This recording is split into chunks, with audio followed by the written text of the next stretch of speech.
Hello বন্ধুরা, অনেক দিন পরে আসলাম। তোমরা কেমন আছো? ভালো আছো তো? আমি খুব ভালো আছি। যাই হোক, সেই দিনে কোথা থেকে বন্ধ রেখেছিলাম সেখান থেকে শুরু করা যাক। তবে বৃন্দাবনে কৃষ্ণকে কেউ ডাকে না, ডাকে হচ্ছে রাধেকে। কেন? প্রশ্ন রেখেছিলাম আমি, কেন রাখে? মানে রাধেকে ডাকলে কৃষ্ণ এমনিতেই আসবে, যার কারণেই রাধে ছাড়া ওরা কিছু চেনে না। বা আমাদের ওয়েস্ট বেঙ্গল থেকে যারাই যাক, তারাও সেখানে গিয়ে রাধে রাধে বলে, তাই তো? অনেকেই জানে যে বৃন্দাবনে গেলে রাধে রাধে বলতে হয়। তো যাই হোক, বৃন্দাবনে সে মন্দির পরিদর্শন করার পরে কোথায় গেলাম? যমুনার ঘাটে। সেই কদম গাছ, যে কদম গাছ, অরিজিনাল কদম গাছ না, ওটা হচ্ছে তামাল গাছ। তবে সেই তামাল গাছটা আছে এখন, মানে সেই তার মাথা নাই তো মুন্ডু নেই, মুন্ডু নেই তো ডাল নেই, ছাল নেই, সেই মানে এক কার্টুন। যাই হোক, ওখানে যাওয়া হলো। যাওয়ার পরে দেখা গেল দু ভদ্রলোক বসে আছে দুটো কাপড়ের পোটলা নিয়ে। ওই কাপড়ের পোটলায় অ্যাকচুয়ালি হচ্ছে ওড়না।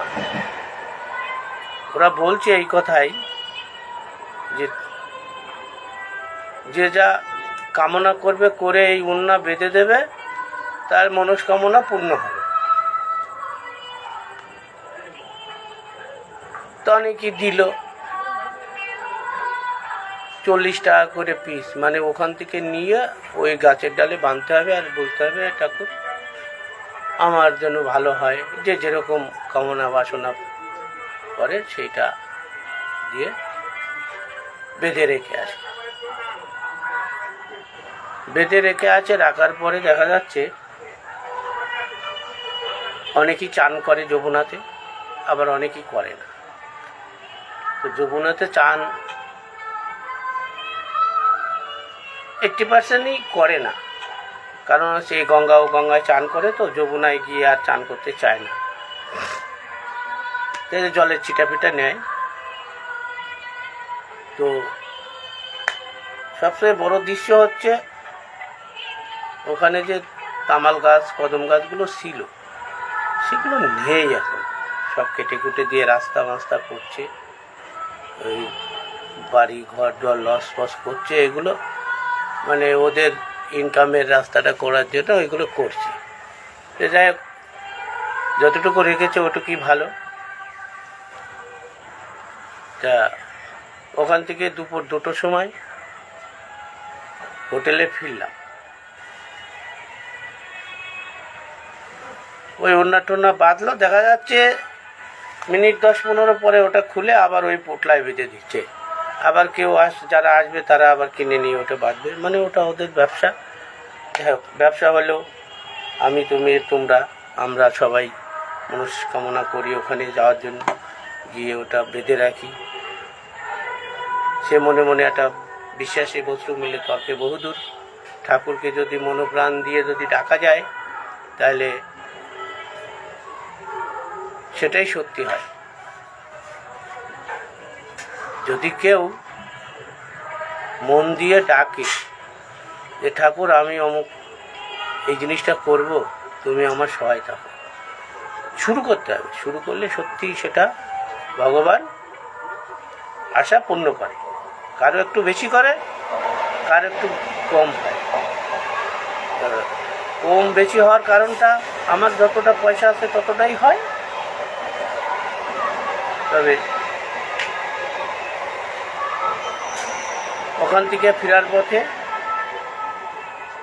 আর সে কি ভাই বলো না, সত্যি তুমি তো এখন দেখোনি, দেখলে তুমি হাসবে না কাঁদবে বলা মুশকিল। এত ভিড়, এত ভিড়, এত ভিড়, মানে কে কার উপর দিয়ে যাচ্ছে, কে কাকে ধাক্কা মারছে, কে কাকে টেনে ধরছে, মানে টেনে ধরছে কি। আমার 3-4 জন প্যাসেঞ্জার ছিল, তারা আমাকে আর ছাড়ে না, আমার জামাটা ছিঁড়িয়ে ফেলে, এইরকম পরিস্থিতি। যাই হোক, খুব কষ্ট করে বেরোলাম। আর ওইখানে ওই রোদ্দুর, বিকাল 4টার সময় দেখা যাচ্ছে বেশ ঠান্ডা পড়ে গেছে, হালকা ঠান্ডা, খুব ভালো লাগছে।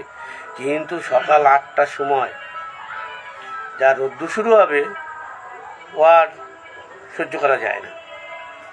তো যাই হোক, সেই রোদ্দুরের ফাটা রোদ্দুরের মধ্যে এসে কিছু দূর এগিয়ে আছে, মনে করলাম একটু আখের রস খাবো, যে একটু আখের রস খেতে। আর বাবা, সে আখের রস তো না, সাবানের ফেনা, সার্ফের ফেনা। তা যাই হোক, ওই 1 গ্লাস নিলাম 20 টাকা দিয়ে, শুধু ফেনা, রস তো নেই। যাই হোক, খেয়ে শরীরটা একটু ভালো লাগলো। সকালবেলা তো চান করে বেরিয়ে গেছি, হোটেলে ঢুকলাম, রেস্ট নিলাম, হাত মুখ ধুলাম, ফ্রেশ হলাম। দুটো রান্না হয়েছিল, ছোলার ডাল, ঠিক আছে, ছোলার ডাল, পনির তরকারি, চাটনি, পাঁপড়,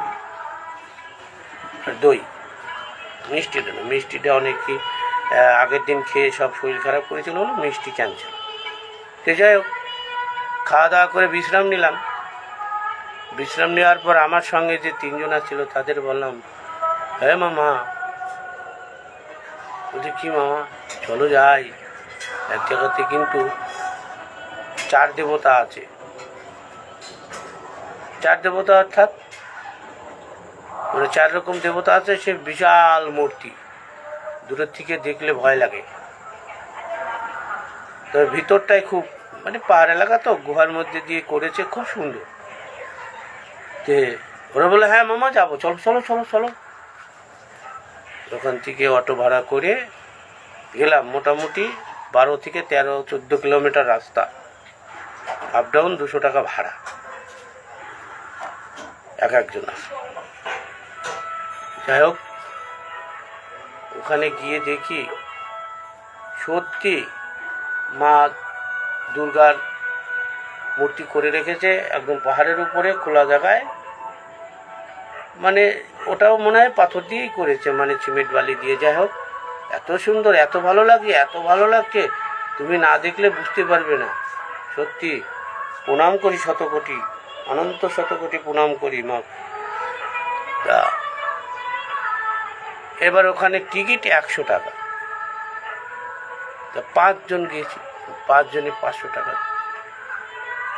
তা টিকিট যখন কাটতে গেলাম, টাকাটা নিল, একটা টিকিট দিল। এবার আমরা তো বাঙালি, ওরা দেখলে বুঝতে পারে। আরও সিকিউরিটি আছে, তারা এসে বললো এদিকে আসেন। গেলাম, ওখানে যাওয়ার পরে প্রসাদ দিল। কী কী প্রসাদ দিল? নকুলদানা, একটা নারকেল, মুড়ি, আর কাজু বাদাম, আর নারকেল ভেঙে পিস পিস করে কেটে প্যাকেট করেছে, কাজু বাদাম দিয়ে প্যাকেট করেছে, ওই প্রসাদ নিলাম। নিয়ে টিকিটটা সঙ্গে আছে, আস্তে আস্তে আগমন করলাম। ঘুরবো, দেখবো, পরিদর্শন করবো। যত যাচ্ছি, গুহার মধ্যে যাচ্ছি, বেশ সুন্দর, ঠান্ডা ঠান্ডা, অ্যাচি করা যাচ্ছি। মানে সে ভিতরে গেলে মানে দৃশ্য, মানে যে দেবতায় যেখানে যায়, মানে ধুম একটা আওয়াজ, সেই দেবতারা যুদ্ধ করলে যে আওয়াজটা হতো, সেই আওয়াজটা শোনা যাচ্ছে। মানে একবার মেঘ গুম গুম করছে, আবার একটা অন্যরকম হচ্ছে, শব্দ হচ্ছে, মানে শুনতে খুব ভালো লাগছে।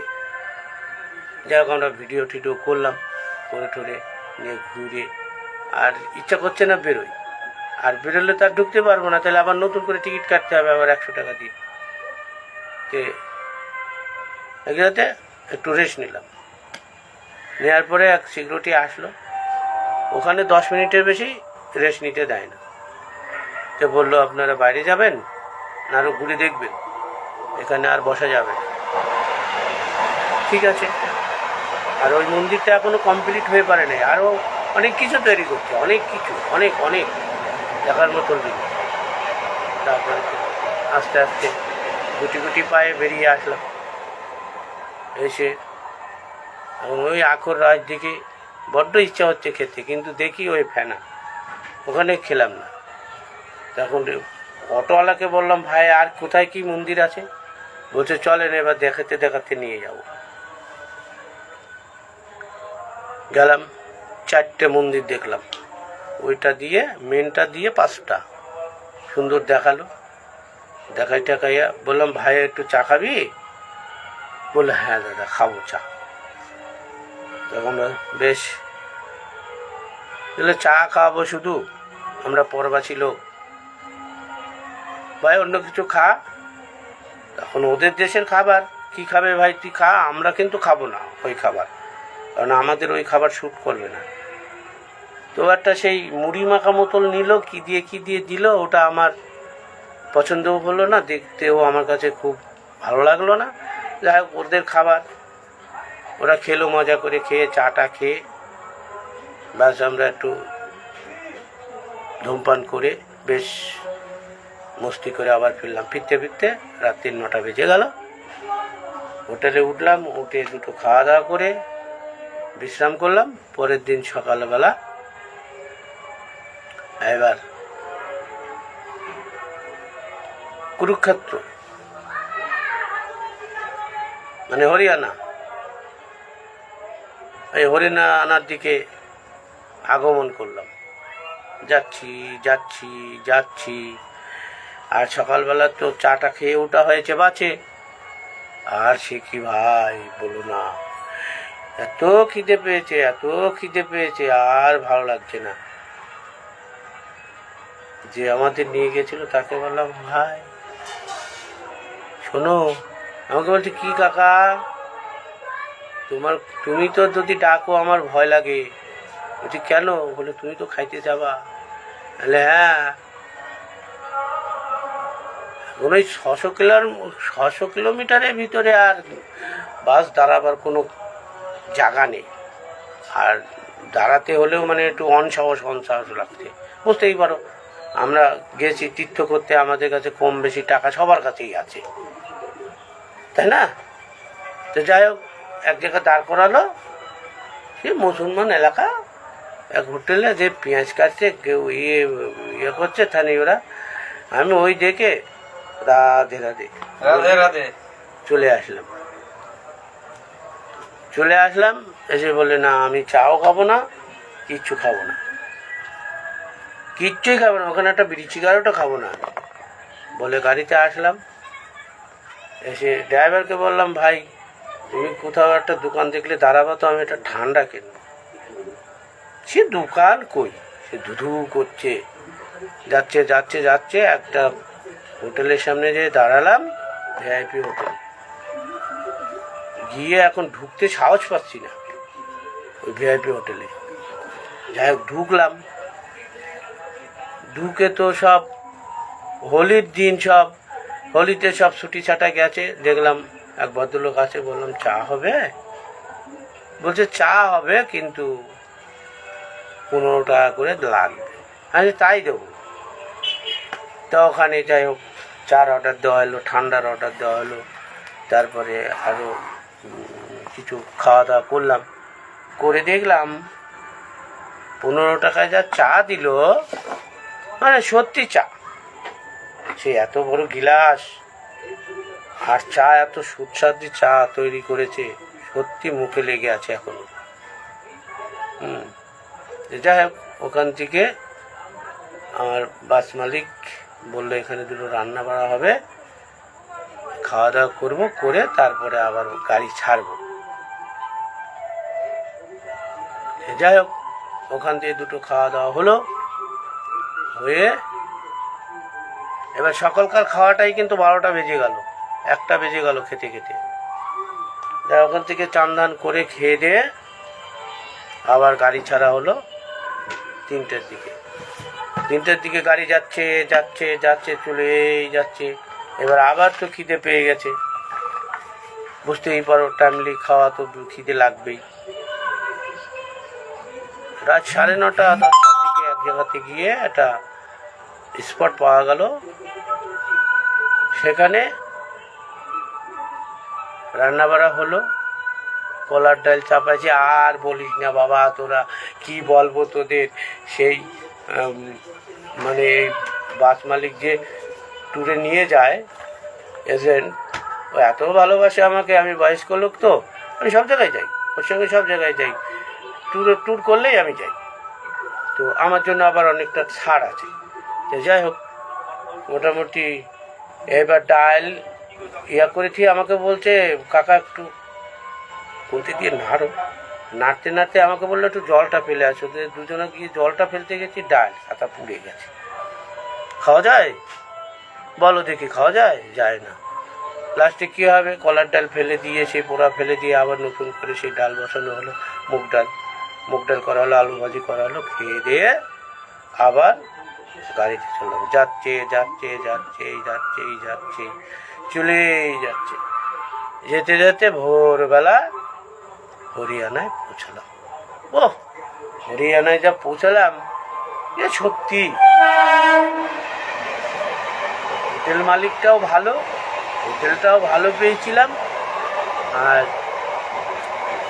নেমে আমার এক বন্ধু ছিল, দুজনে বললাম চলো আগে কুরুক্ষেত্র এরিয়াটা আগে দেখে আসি, তারপরে আমরা পরে আমাদের লোকজন নিয়ে যাব। আমরা দুজনে গেলাম, গিয়ে এক চার দোকানে বললাম ভাই এখানে কি কি দেখার আছে। বিশাল দিঘি, না দেখলে বাবা বোঝাতে পারবো না। তা ওখানে গেলাম, গিয়ে ওই চার দোকানে সব কিছু বিস্তারিত শুনে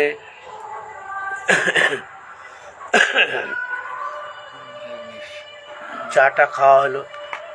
খেয়ে দিয়ে আমরা দুজনে গেলাম ভিতরে, ওই কুরুক্ষেত্রের এরিয়ার ভিতরে ঢুকলাম। মানে যে যেখানে মারা গেছে তার সেখানে মন্দির তৈরি গেছে, কিন্তু সরকার একটা ইনকামের জন্য বেশ সুন্দর একটা করেছে, মানে পার্ক মতন চারিদিকে। মানে সে এইখান থেকে ওপরের দিকে তাকালে যেমন আমাদের মেট্রো চলে, ওরকম মনে হচ্ছে মেট্রো করে রেখেছে একটা, কিন্তু আসলে ওটার বিল্ডিং। আবার আর একটার দিক তাকালে মনে হচ্ছে একটা জলজাহাজ করে রেখেছে, মানে সেই বিভিন্ন জিনিস করে রেখেছে আর দেখার মতো। তারপরে কি করলাম আমরা, পায়খানা বাথরুম আছে, ফ্রিতে যাওয়া যায়, কখনো পয়সাও নেয়। যাই হোক, ওই যারা ঝাড়ু ঠাড়ু দেয় সকালবেলার দিকে, তারা আসলে হাত পাতে তাদের 10 টাকা 5 টাকা দিতে হয়। যাই হোক, খুব সুন্দর, খুব ভালো, পয় পরিষ্কার, একদম ঝিকঝাক। হরিয়ানাটা মানে খুব ভালো লেগেছে আমার। হরিয়ানাটা এত ভালো বলার মতো না। যেমনি পয় পরিষ্কার, মানে লোকগুলোও খুব ভদ্র। তারপরে ঘুরে দেখে ছোট দুটো বাচ্চা দেখি চান করতে নেমেছে। আমি বলছি হ্যাঁ রে, এখানে জল কতটা? বলছে অনেক জল আছে। তো বললাম এইখানে কোথায় মন্দির আছে? বলছে এখানে অনেক মন্দির আছে, আপনি কোথায় দেখবেন। যাই হোক, বাচ্চা তো, ওরা কিন্তু একদম অরিজিনাল কথা বললো। যাই হোক, চার দোকানদারও সত্যি কথাই বলেছে। যাই হোক, ওখান থেকে আমরা বেশ পায়খানা পোশাক করে হাত মুখ ধুয়ে একটু পরিদর্শন করে ভালোই লাগলো। সকালবেলা তো শিশির করে হাওয়াটা দিচ্ছে, ঠান্ডা হাওয়া, একটু হালকা জামা গায়ে আছে, বেশ সুন্দর লাগছে। ওখানে দাঁত ব্রাশ নিয়ে গেছি সঙ্গে, কলগেট দিয়ে দাঁত মুখ করলাম, চানও করলাম। পায়খানা পোশাক করে চান দান করে আমার যে বন্ধুটা ছিল বললাম চলো এবার দুটো কিছু সেবা করা যাক চার দোকানে। তারপরে চার দোকানে এসে আবার কিছু খাওয়া দাওয়া করে ঘরে ঢুকলাম। ঢুকে দেখি খাবার হচ্ছে, এদিকে এখানেও চা হয়েছে। আমি এখন আর তোমাদের চা খাবো না, খেয়ে যাচ্ছি। তারপরে আজকে শরীরটা খুব ভালো না, দুদিন বিয়ে বাড়ি কাটালাম তো কষ্ট হয়েছে, আজকে শরীরটা একটু খুব আছে। তো যাই হোক, আজকে আর বেশি সময় কথা বলবো না, আবার সুযোগ মতন বলবো। মোটামুটি হরিয়ানা পর্যন্তই থাক। তারপরে আবার যদি কালকে বসতে পারি কালকে আবার শোনাবো। হরিয়ানা কিন্তু এখনো মন্দির পরিদর্শন হয়নি, পরিদর্শন করবো, ওখান থেকে শুরু করব, ঠিক আছে? কিন্তু ঠিক আছে কি না এটা কিন্তু আমাকে কমেন্ট করে জানাতে হবে, নাহলে আমি কি করে বুঝবো যে তোমরা আমার সঙ্গে আছো কি নাই, তাই না? তবে এবারে একটু নাম শোনাই নাকি? আহা, রাধে রাধে, রাধে রাধে, রাধে রাধে, হরে কৃষ্ণ হরে কৃষ্ণ, কৃষ্ণ কৃষ্ণ হরে হরে, চল যাই মধুর বৃন্দাবনে। জয়েন্ট হয়েছে নিত্যানন্দ বালা, হরে কৃষ্ণ হরে দেখছে নিত্যানন্দ লাইনে আছে। কৃষ্ণ কৃষ্ণ হরে হরে, হরে রাম রাম রাম হরে হরে, হরে কৃষ্ণ হরে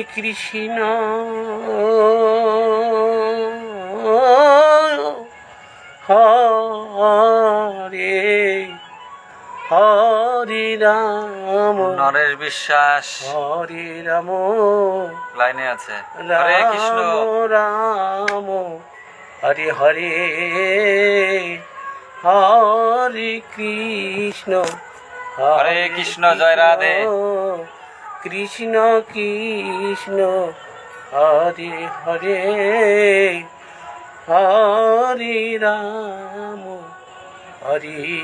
রাম রাম রাম হরে হরে, হরে কৃষ্ণ কৃষ্ণ কৃষ্ণ হরে হরে। রাধে রাধে। তাহলে আজকে এই পর্যন্তই। রাধে রাধে, আজকে এই পর্যন্তই থাক। সবাই একবার রাধে রাধে, সবাই হাত তুলে বলেন একটু রাধে রাধে, রাধে রাধে, রাধে রাধে, রাধে রাধে, হরে কৃষ্ণ।